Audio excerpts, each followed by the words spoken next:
بسم اللہ الرحمن الرحیم۔ السلام علیکم ورحمۃ اللہ وبرکاتہ۔ شب برات شعبان المعظم کی 15ویں رات کو شب برات کہا جاتا ہے۔ برات کا مطلب ہے نجات کی رات۔ اس رات کی خصوصیت یہ ہے کہ اس رات میں اللہ تعالیٰ اپنے نیک بندوں کو اپنی خصوصی رحمت سے نوازتا ہے۔ اس رات میں ہر عمل کا فیصلہ ہوتا ہے اور اللہ تعالیٰ اپنی مخلوق میں رزق تقسیم فرماتے ہیں اور پورے سال میں اپنے بندوں سے سرزد ہونے والے اعمال اور پیش آنے والے واقعات سے اپنے فرشتوں کو باخبر کرتے ہیں۔ حضرت ابوبکر صدیق رضی اللہ تعالی عنہ سے روایت ہے، وہ فرماتے ہیں کہ رسول اللہ صلی اللہ علیہ وسلم نے فرمایا، اٹھو شعبان کی 15ویں رات کو، اس لیے کہ یقیناً یہ رات مبارک رات ہے۔ اس رات کو اللہ تعالیٰ اپنے بندوں سے فرماتے ہیں، ہے کوئی ایسا جو مجھ سے بخشش طلب کرے اور میں اسے بخش دوں، اور تندرستی مانگے اور میں اسے تندرستی دوں، ہے کوئی محتاج کہ آسودہ حال چاہتا ہو تو اس کو آسودہ حال کر دوں۔ چنانچہ صبح تک اللہ تعالیٰ یہی ارشاد فرماتے ہیں حتیٰ کہ فجر ہو جاتی ہے۔ حضرت علی المرتضیٰ رضی اللہ تعالی عنہ سے روایت ہے کہ رسول اللہ صلی اللہ علیہ وسلم نے فرمایا، جب شعبان کی 15ویں رات ہو تو قیام کرو اور دن کو روزہ رکھو، کیونکہ نصف شعبان کی رات سورج غروب ہوتی ہی اللہ تعالیٰ آسمان کی طرف نزول فرماتے ہیں اور 4 لوگوں کو چھوڑ کر باقی سب کی بخشش کر دیتے ہیں۔ ان 4 لوگوں میں سب سے پہلے نمبر پر وہ ہے جو مشرک ہو، یعنی اللہ پاک کی ذات مبارکہ میں غیر اللہ کو شریک کرتا ہو۔ دوسرا وہ جو اپنے دل میں دوسروں کے لیے کینہ رکھتا ہو۔ تیسرا وہ جو رشتہ داروں سے قطع تعلق کرتا ہو۔ چوتھے نمبر پر بدکار عورت اور مسلسل شراب پینے والا۔ ایسا ہرگز نہیں، ان لوگوں کی کبھی بخشش نہیں ہو سکتی، بلکہ سبب یہ ہے کہ یہ اپنے گناہوں سے سچ سے دل سے توبہ کر لیں، کیونکہ توبہ کرنے کی توفیق بھی اللہ تعالیٰ کی طرف سے ہے۔ بس جب تمہارے دلوں میں یہ خیال غالب آ جائے کہ میں نے زندگی میں بے شمار گناہ کر لیے تو توبہ کر لوں، پاک ہے وہ ذات جو تمہیں توبہ کرنے کی توفیق دے گی، تو اس بری عادت سے تمہارا چھٹکارا بھی ممکن بنا دے گی۔ بس تم اپنے رب کی طرف رجوع کرنے میں دیر نہ کرو۔ حضرت عائشہ صدیقہ رضی اللہ تعالی عنہا فرماتی ہیں کہ حضور سرور کونین صلی اللہ علیہ وسلم نے مجھ سے ارشاد فرمایا، اے عائشہ، کیا تم نہیں جانتی کہ آج کی یہ شب نصف شعبان کی شب ہے؟ یہ رات ہزاروں راتوں سے افضل ہے۔ ایک ایسی رات ہے جب اللہ تعالیٰ اپنی مخلوق کی بنی کلب کی بکریوں کے بالوں کے برابر گناہوں کو بخش دیتے ہیں اور دوزخ سے آزاد فرماتے ہیں، سوائے ایسے لوگوں کے، پہلا شراب کا عادی، دوسرا والدین کا نافرمان، تیسرا زنا کرنے والا، چوتھا قطع تعلق کرنے والا، پانچواں فتنہ باز اور چھٹا چغل خور۔ ایک مرتبہ حضرت عیسیٰ علیہ السلام کسی پہاڑی کے پاس سے گزر رہے تھے کہ آپ کی نظر ایک عجیب و غریب جھونپڑی پر پڑی۔ آپ رک کر حیرت سے اسے دیکھنے لگے۔ اس موقع پر اللہ تعالیٰ نے وحی نازل فرمائی اور ارشاد فرمایا، اے عیسیٰ، کیا میں اس سے زیادہ عجیب چیز تم پر ظاہر نہ کر دوں؟ عرض کیا، جی ہاں ضرور۔ چنانچہ اس جھونپڑی میں سے ایک بزرگ ہاتھ میں عصا لیے باہر آئے۔ حضرت عیسیٰ علیہ السلام نے اس بزرگ سے پوچھا، آپ کتنے عرصے سے اس جھونپڑی میں عبادت کر رہے ہیں؟ بزرگ نے جواب دیا، 400 برس سے۔ یہ سن کر حضرت عیسیٰ علیہ السلام نے بارگاہ الہی میں عرض کی، اللہ تیرے اس معجزے کو دیکھنے کے بعد میرا یہ گمان ہے کہ اس بندے سے زیادہ عبادت گزار بندہ اور کوئی نہیں۔ اللہ تعالیٰ ارشاد فرمایا، اے عیسیٰ، میرے محبوب نبی کے امتی کا شعبان کے مہینے کی آدھی رات کی عبادت میں 2 نفل نماز ادا کر لینا اس بزرگ کی 400 برس کے عبادت سے افضل ہے۔ حضرت ابو ہریرہ رضی اللہ تعالی عنہ فرماتے ہیں کہ حضور اکرم صلی اللہ علیہ وسلم نے فرمایا، میرے پاس آدھی شعبان کی رات میں جبرائیل امین علیہ السلام تشریف لائے اور عرض کرنے لگے، اے اللہ کے رسول، اپنا سر مبارک آسمان کی طرف اٹھائیے۔ میں نے ان سے دریافت کیا، ایسا کیوں؟ اس رات میں ایسا کیا ہے؟ حضرت جبرائیل امین علیہ السلام فرمانے لگے، یہ وہ رات ہے جس رات اللہ تعالی رحمت کے 300 دروازے کھول دیتے ہیں اور ہر اس انسان کو بخش دیتے ہیں جس نے اس کے ساتھ کسی کو شریک نہ ٹھہرایا ہو، بشرطے کہ وہ جادوگر نہ ہو، سود خور نہ ہو، زانی نہ ہو، شراب کا عادی نہ ہو۔ ان لوگوں کی اللہ تعالیٰ اس وقت تک بخشش نہیں فرماتے جب تک کہ وہ توبہ نہ کر لیں۔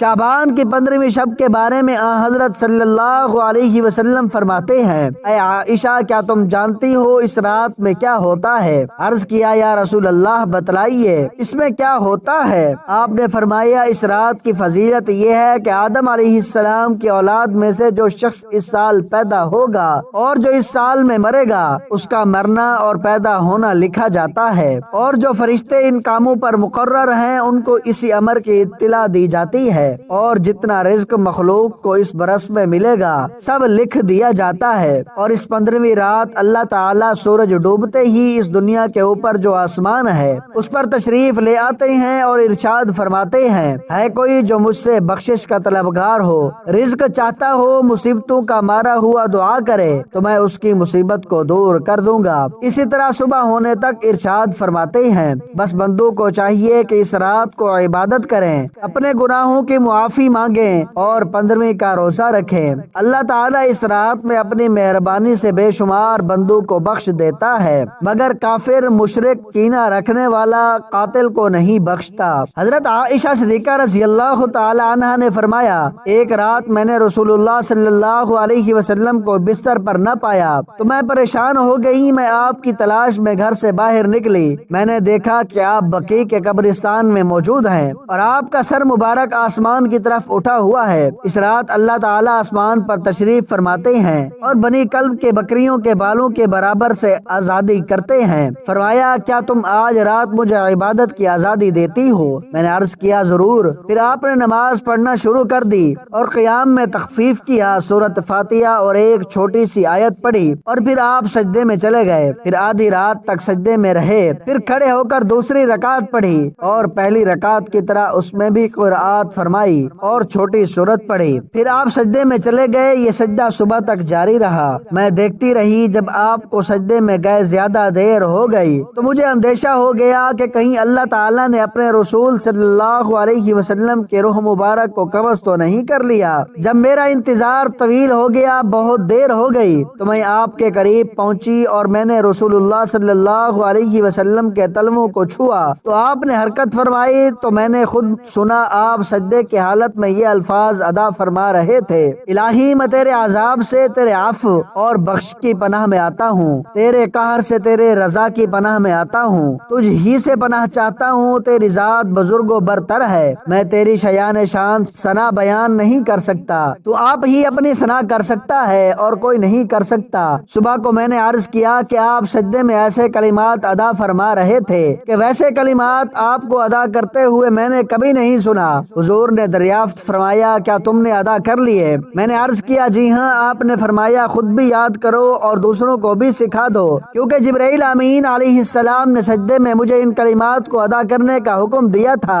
شب برات کی رات حضرت علی رضی اللہ تعالی عنہ عشاء کی نماز کے بعد گھر کی طرف جا رہے تھے، دیکھا ایک شخص راستے پہ رضائی اوڑھ کے سویا ہوا ہے، بس یہ دیکھنا تھا۔ تو حضرت علی رضی اللہ تعالی عنہ قریب گئے اور فرمانے لگے، اے شخص، آج رات کون سی رات ہے؟ تو وہ کہنے لگا، یا علی، آج 15 شعبان ہے۔ بات جب یہاں تک پہنچی تو حضرت علی رضی اللہ تعالی عنہ نے فرمایا، یہ رات بیداری کی رات ہے۔ میں نے اللہ کے رسول صلی اللہ علیہ وسلم سے سنا کہ اس رات اللہ آسمانوں کے فرشتوں کو حکم دیتا ہے کہ جاؤ زمین کی طرف، اور وہ فرشتے حضرت میکائیل اور حضرت عزرائیل کے پیچھے ہوتے ہیں۔ حضرت میکائیل اور حضرت عزرائیل ہر گھر میں آتے ہیں، کیونکہ اللہ کا حکم ہوتا ہے کہ اس رات اگر کوئی میرا بندہ اپنے گناہوں کے لیے پچھتائے اور مجھ سے آنے والے وقت میں اچھے اعمال کا وعدہ کرے تو حضرت میکائیل علیہ السلام اس کی تقدیر میں ترامیم کر کے آنے والے سال میں زیادہ سے زیادہ رزق اور فراوانی لکھ دیتے ہیں۔ اور اللہ کا حضرت عزرائیل علیہ السلام کے لیے حکم ہوتا ہے کہ عزرائیل ہر گھر جا کے دیکھ، آنے والے سال میں جس گھر میں جو مرنے والا ہے اسے بتا کے بیدار ہو کے اپنے اللہ کی عبادت کر، کیونکہ باقی اس کی زندگی میں اتنی سانسیں اور اتنی دھڑکنیں موجود ہیں۔ اگر کوئی میرا بندہ اس رات اپنی زندگی میں میری عبادت کے لیے مجھ سے مہلت مانگے تو اس کی زندگی میں فراوانی لکھنا، اور اگر وہ آنے والی زندگی میں مصیبتوں اور بیماریوں سے نجات مانگے تو اس کی آنے والی زندگی سے ہر مصیبت کو ختم کر دینا۔ اے شخص، اس رات تمہارے پروردگار کا حکم ہوتا ہے کہ اے فرشتوں، جاؤ ہر گھر میں نگاہ ڈالو، آج کی رات کسی بھی انسان کی کوئی بھی دعا رد نہ ہونے پائے۔ ان حدیث سے اور صحابہ کرام رضوان اللہ علیہم اجمعین اور بزرگان دین رحمہ اللہ کے عمل سے اس رات میں 3 کام کرنا ثابت ہے۔ نمبر 1، قبرستان جا کر مردوں کے لیے ایصال ثواب اور مغفرت کی دعا کی جائے، لیکن یاد رہے کہ نبی کریم صلی اللہ علیہ وسلم سے ساری حیات مبارک مبارکہ میں صرف ایک مرتبہ شب برات میں جنت البقیع میں جانا ثابت ہے۔ اس لیے اگر کوئی شخص زندگی میں ایک مرتبہ بھی اتباع سنت کی نیت سے چلا جائے تو اجر و ثواب کا باعث ہے، لیکن پھول پتیاں، چادر چڑھاوے اور چراغاں کا اہتمام کرنا اور ہر سال اسی کو لازم سمجھنا، اس کو شب برات کے ارکان میں داخل کرنا ٹھیک نہیں ہے۔ جو چیز نبی کریم صلی اللہ علیہ وسلم سے جس درجے میں ثابت ہو اس کو اسی طرح رکھنا چاہیے، اسی کا نام اتباع اور دین ہے۔ نمبر 2، اس رات میں نوافل، تلاوت و ذکر اور اذکار کا اہتمام کرنا۔ اس بارے میں یہ واضح رہے کہ نفل ایک ایسی عبادت ہے جس میں تنہائی مطلوب ہے، یہ خلوت کی عبادت ہے، اس کے ذریعے انسان اللہ کا قرب حاصل کرتا ہے، لہٰذا نوافل وغیرہ اپنے گھر میں ادا کر کے اس موقع کو غنیمت جانیے۔ نوافل کی جماعت اور مخصوص طریقہ بنانا درست نہیں ہے، یہ فضیلت والی راتیں شور و شغب اور میلے اور اجتماع منعقد کرنے کی راتیں نہیں ہیں، بلکہ گوشہ تنہائی میں بیٹھ کر اللہ سے تعلقات استوار کرنے کے قیمتی لمحات ہیں، ان کو ضائع ہونے سے بچائیں۔ نمبر 3، روزہ رکھنا بھی مستحب ہے۔ ایک تو اس بارے میں حضرت علی رضی اللہ تعالی عنہ کی روایت ہے، اور دوسرا یہ کہ نبی کریم صلی اللہ علیہ وسلم ہر ماہ ایام 20، 13، 14، 15 کے روزوں کا اہتمام فرماتے تھے، لہٰذا اس نیت سے روزہ رکھا جائے تو باعث اجر و ثواب ہوگا۔ باقی اس رات میں پٹاخے بجانا، آتش بازی کرنا اور حلوے کی رسم کا اہتمام کرنا، یہ باتیں اسراف میں شامل ہیں۔ شیطان فضولیات میں انسان کو مشغول کر کے اللہ کی مغفرت اور عبادت سے محروم کر دیتا ہے، اور یہی شیطان کا اصل مقصد ہے۔ بہرحال اس رات کی فضیلت بے اصل نہیں ہے، اور